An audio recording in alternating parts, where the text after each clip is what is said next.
아멘. 여러분 새해 복 많이 받으시기 바랍니다. 정말 복된 삶은요, 하나님과 함께하는 삶이라는 걸 여러분 믿으시기 바랍니다. 하나님과 함께한다는 거. 근데 여러분 교제에도요 그런 정도가 있습니다. 여러분 정말 신뢰한다는 건 무엇을 말할까요? 사람을 신뢰한다는 거. 여러분 우리가 신앙생활 하면서도 그렇고 또 많은 여러 가지 관계를 맺어가면서도 그렇고요. 어떤 사람이 어떤 말을 합니다. 그런데 그 말에 흔들리면요, 그 사람과의 관계가 온전하지 않다는 거예요. 지금 앞에서 나오는 그냥 지금 하고 있는 그 말, 형식적인 것들에 휘둘리면요, 사람이 굉장히 서로가 힘들어집니다. 그런데 온전한 관계를 맺고 있다는 건 뭐냐면, 저 사람이 어떤 말을 해도, 저 사람이 어떤 행동을 해도 그 관계가 되어 있으면요, 이해가 되고 신뢰가 되면 그 말과 그 이루어진 일 때문에 흔들리지 않습니다. 그래서 우리가 정말 저 사람하고 정말 좋은 관계야. 여러분 부부 간에도 관계가 좋은 부부는요, 때로는 옆에서 누가 볼 때는 저렇게 계속해서 저렇게 다투거나 싸우거나 말을 안 하거나 때로는 서로 부부인 것처럼 보이지 않지만 그 둘의 관계가 확실한 사람들은요, 그런 외적인 것이 중요하지 않아요. 서로를 이해하고 배려하고 어떠한 상황에도 서로에 대한 끈끈함이 있다는 것이죠. 하나님과 교제함에 있어서 하나님과 깊게 교제한다는 건 뭘 말하는 걸까요? 여러분 정말 하나님을 깊이 아는 거예요. 하나님을 깊이 알고 하나님을 온전히 신뢰하면요, 여러분 하나님께서 주시는 특별한 기쁨과 즐거움을 누릴 수가 있다는 걸 여러분 기억하시기를 축원합니다. 기억하셔야 돼요. 신앙과 믿음의 최전방에 선 이 새벽의 자리에 선 여러분들이, 여러분 저는 하나님과 더 깊게 교제하면서 하나님이 주신 특별한 은혜를 맛볼 수 있게 되기를 예수님의 이름으로 축원합니다. 올 한 해 여러분 그렇게 하나님을 알아가는 거예요. 어제 누가복음을 시작하면서 누가의 이름의 뜻이 빛나다라고 얘기했습니다. 이방인이었던 유일한 사람, 성경의 저자 중에 유일하게 유대인에 들어오지 않았던 단 한 사람, 그게 바로 누가예요. 하나님께서는 그 변방에 외지에 있는 누가를 들어서 성경의 기자로, 성경의 저자로 사용하셔서 그의 인생이 빛난 인생임을 확인시켜 주시는 거죠. 오늘 여러분에게 이번 한 해 여러분에게 내가 마치 소외되고 외톨이 되었던 것 같지만 정말 하나님이 주신 특별한 은혜로 빛난 인생을 살아갈 수 있게 되기를 간절히 소망합니다. 오늘 본문을 이제 시작합니다. 누가복음 이제 이야기를 누가가 데오빌로에게 시작하고 있는 거예요. 그 첫 시작은 여느 성경과는 다르게 이 세례 요한의 탄생 기사를 적어내기 시작합니다. 5절에 보면 유대왕 헤롯 때에 아비야 반열의 제사장 한 사람이 있었으니 이름은 사가랴요, 그의 아내는 아론의 자손이니 이름은 엘리사벳이라. 여러분 지금 사가랴 하는 사람이 등장하고 그의 아내 엘리사벳이 등장하는데 둘 다 제사장 집안입니다. 6절에 보면 이 두 사람이 하나님 앞에 의인이니 주의 모든 계명과 규례대로 흠이 없이 행하더라. 여러분 지금 시작은 헤롯 왕 때라고 얘기해요. 헤롯 때라고 얘기해요. 유다왕 헤롯 때. 여기 등장한 헤롯은요, 예수님이 탄생하고 한 4년 후에 죽은 헤롯 대왕을 이야기하는데, 사실 이 사람은 유대인은 아닙니다. 유대인은 아니고요, 이 에돔 족속입니다. 에돔 족속의 사람이 어떻게 유대의 왕이 될 수 있었을까? 이 사람이 이제 유대의 여러 가지 재력가나 또 유대의 정치가들과 결혼을 하면서 이제 혼인을 하면서 유대에 편입해서 들어옵니다. 그리고 로마의 힘에 의해서 왕의 자리에 얻게 돼요. 왕의 자리에 얻었지만 이 사람이 사람들의 그 시선을 신경 쓸 수밖에 없다 보니까 이 헤롯 대왕 때에 큰 성전을 짓습니다. 성전을 이스라엘 사람들이 좋아할 수 있게끔 성전을 지어놓고 사람들의 환심을 사요. 그런데 이 사람이 굉장히 잔인한 왕이었습니다. 그 왕의 자리를 유지하기 위해서 자기 자식도 죽이고요, 아내도 죽이고 장모와 처남까지 또 삼촌까지 다 제거했던 그런 악한 왕이었어요. 그러니까 유대왕 헤롯 때라는 이 시작은 그 시대가 얼마나 어둡고 암울한지를 나타내고 있습니다. 여러분 400년 동안 하나님의 말씀이 어디에서도 들리지 않는 그 암흑기가 있었던 시기에, 중간기가 있었던 시기입니다. 그리고 그 중간기를 끝내는 첫 시작이 바로 누구에게부터냐? 여러분 기억하셔야 돼요. 모든 교회의 암흑 시기, 교회의 어려움의 모든 시기 속에서 그 교회를 새롭게 하는 그 시작은요, 바로 오늘 사가랴와 엘리사벳과 같이 하나님 앞에서 의인인 사람들. 하나님 앞에 의인이라는 게 어떻게 표현됩니까? 주의 모든 계명과 규례대로 흠없이 행하는 사람.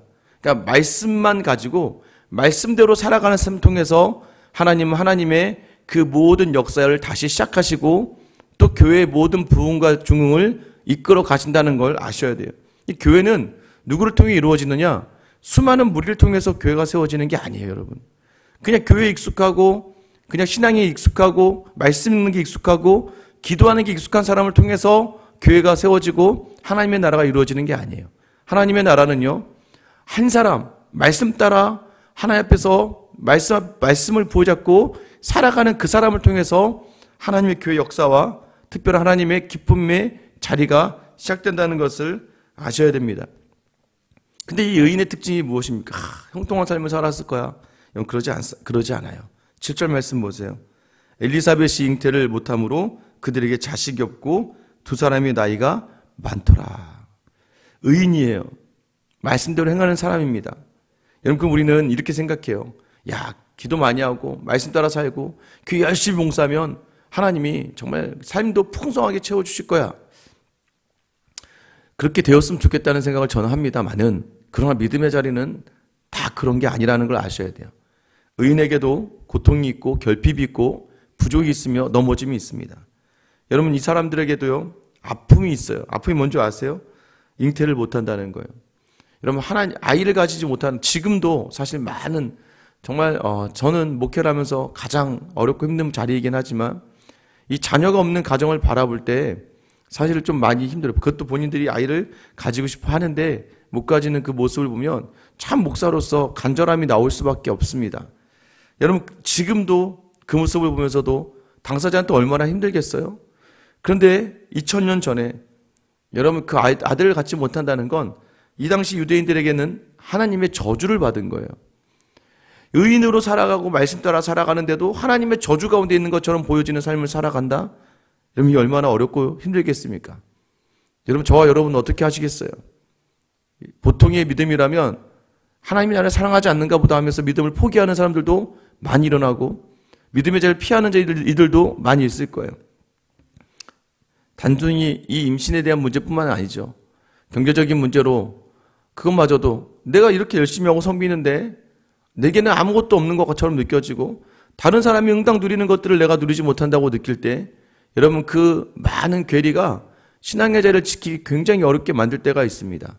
믿음 생활을 하는데도 불구하고 나는 왜 이렇게 힘들고 어렵지? 여러분, 그런데 의인에게 이런 일이 있다는 거예요. 믿음이 좋다고 해서 세상의 부귀영화와 편안함이 주어진다?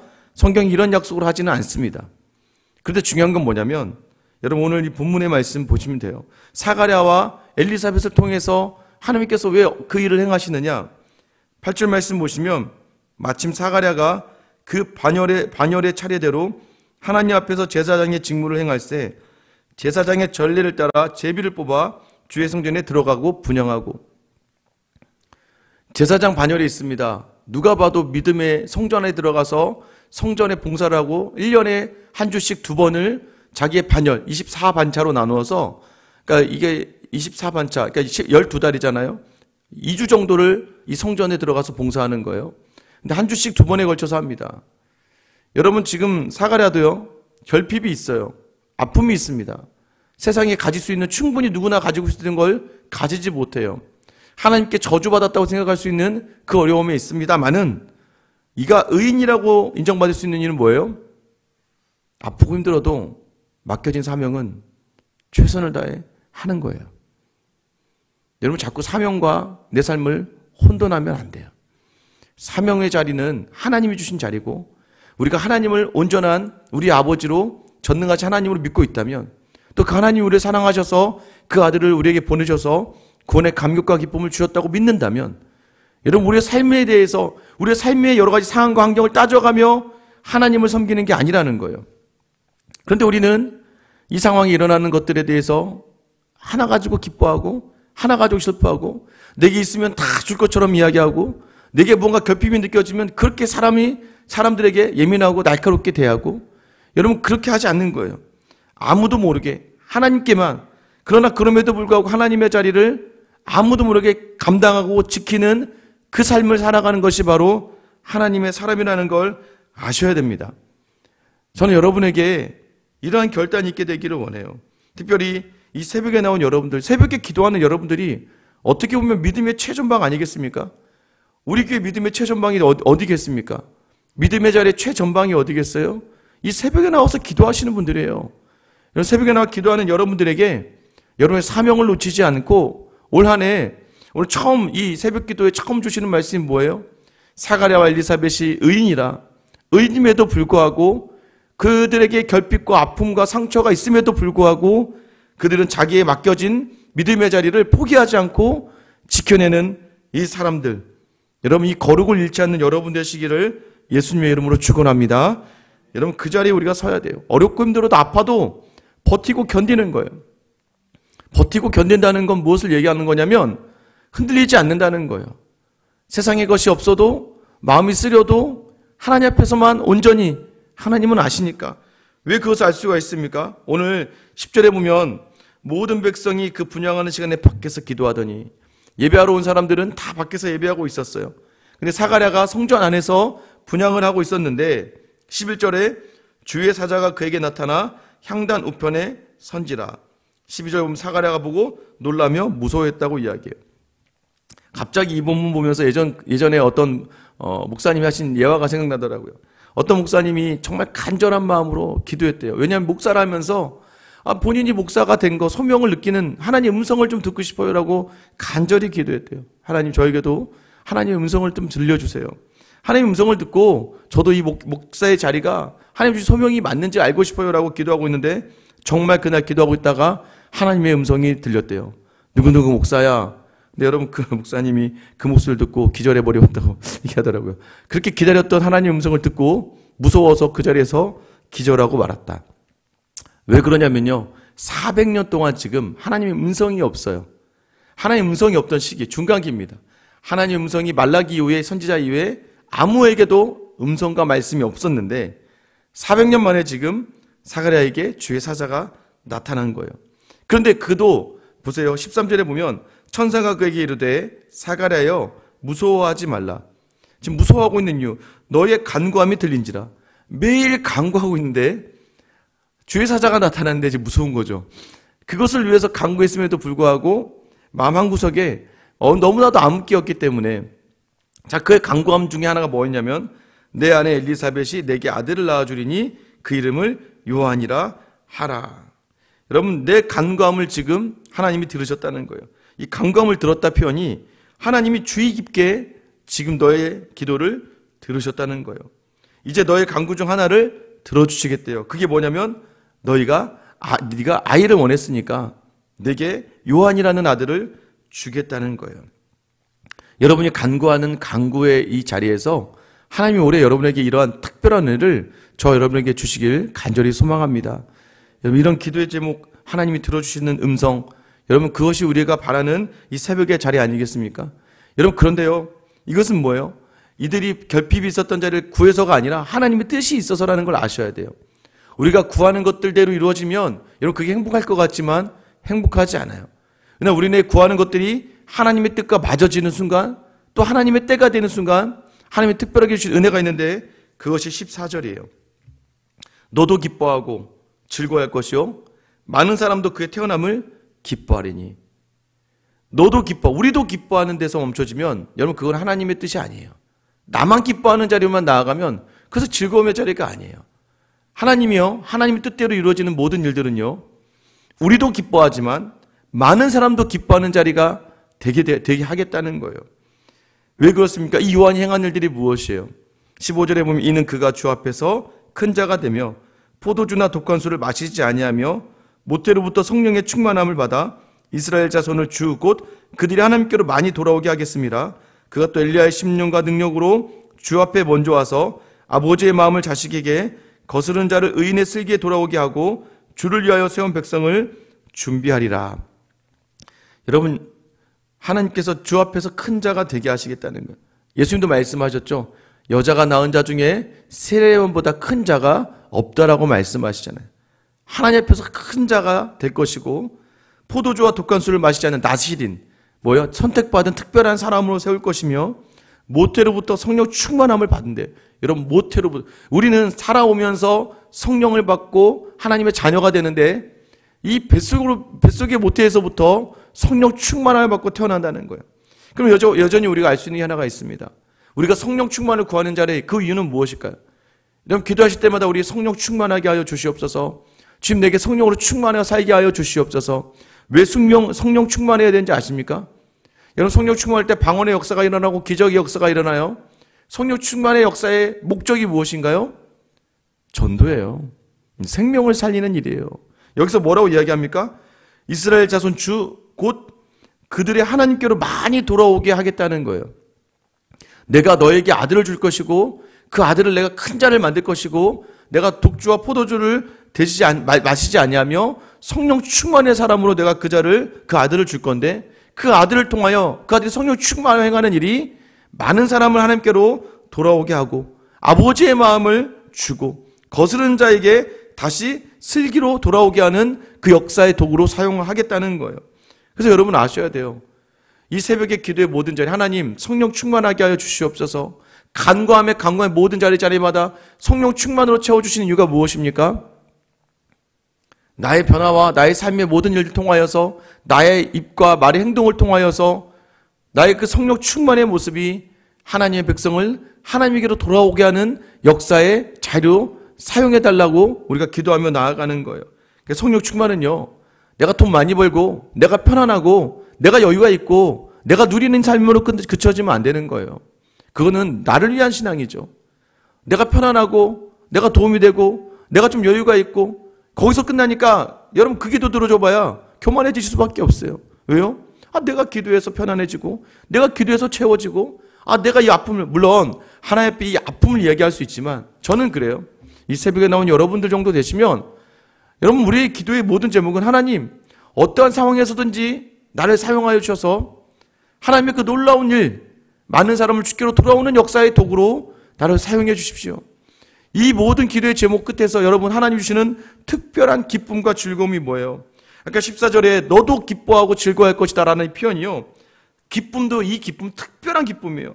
하나님만 주시는 기쁨의 단어입니다. 또 하나는 즐거움이라는 이 단어는요, 구속적 행위, 하나님이 하나님의 일, 영혼을 살리시는 그 행위를 경험하면서 누리는 즐거움과 그 절정에 달하는 행복을 의미해요. 그러니까 세상이 줄 수 없는 특별한 기쁨과 만족과 즐거움을 주시겠다는 거예요. 어떻게 그것을 우리가 경험할 수 있습니까? 단기 선교를 다녀왔잖아요. 사실 다녀와서 여러분의 인생 삶에 바뀐 게 뭐가 있습니까?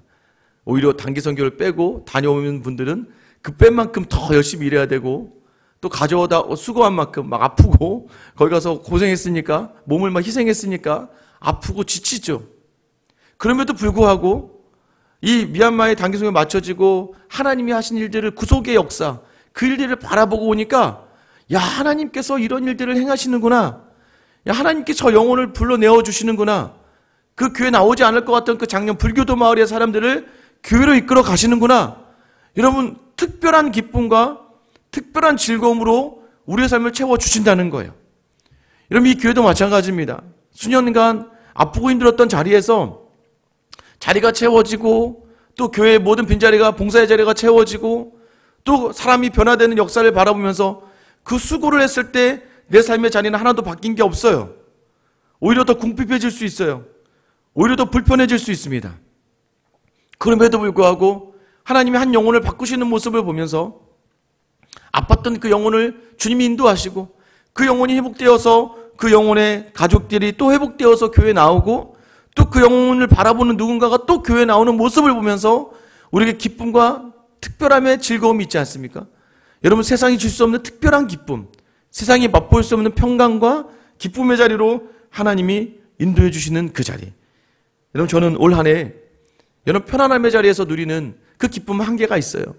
그리고 또 그러나 하나님께서 여러분의 편안함 주시기를 원하고 평강을 주시기를 원해요. 그러나 그 일전에 앞서서 나를 도구 삼아 주셔서 하나님의 일을 행하는 사람으로, 그래서 그 일 속에서 지치지 않을 기쁨과 즐거움을 주시는 하나님을 경험할 수 있는 그 믿음의 한 해, 저는 여러분에게 이 소망, 뭐예요? 의인도 결핍이 있어요. 아픔이 있습니다. 그러나 담대함의 사명의 자리에 서서 주님이 원하신 자리를 감당할 때 주시는 특별한 기쁨과 즐거움을 마음껏 누릴 수 있는 여러분의 이 새벽의 제단이 되시길, 올 한 해 그런 은혜가 여러분에 있게 되길 예수님의 이름으로 축원합니다. 기도하겠습니다. 하나님, 오늘도 여전히 우리의 삶의 자리가 우리의 생각과 다르고 늘 넘어지고 쓰러지고 낙심할 수밖에 없는 세상의 여건 속에서도, 그러나 주님의 능력은 놀라워서 우리로 하여금 이 세상을 바라보다가 무너지고 넘어지게 하실 줄 믿사오니, 무너지고 넘어지지 않게 하실 줄 믿사오니, 하나님, 이제 우리가 사명을 붙들고 주님이 원하신 자리에 서서 나아갈 때에, 버티고 견디며 나아갈 때에 주여 이 땅이 줄 수 없는 특별한 기쁨과 즐거움을 채워주시고, 왜 하나님의 성도가 살아가는가, 왜 우리를 부르셨는가, 오늘도 그 주님과 함께함의 자리에서 주시는 특별한 만족과 감사가 넘쳐나는 삶을 경험하는 저 우리 모든 성도들 다 되게 하여 주시옵소서. 이 새벽에 어쩜 이 생수의 교회의 믿음의 그 최전방에서 기도로 시작하는 우리 성도들의 그 기도를 들으시며 하나님 보시기에 가장 아름다운 자리를 응답하여 주시고 하나님께 영광과 기쁨을 돌리는 귀하고 복된 성도의 삶을 경험하게 하여 주시옵소서. 부르신 대로 서서 나아갈 수 있는 담대한 힘과 능력을 주실 줄 믿사오며 늘 언제나 우리를 사랑하시며 특별한 사랑으로 우리를 채워주시기를 원하시는 예수 그리스도의 이름 받들어 기도드립니다. 아멘.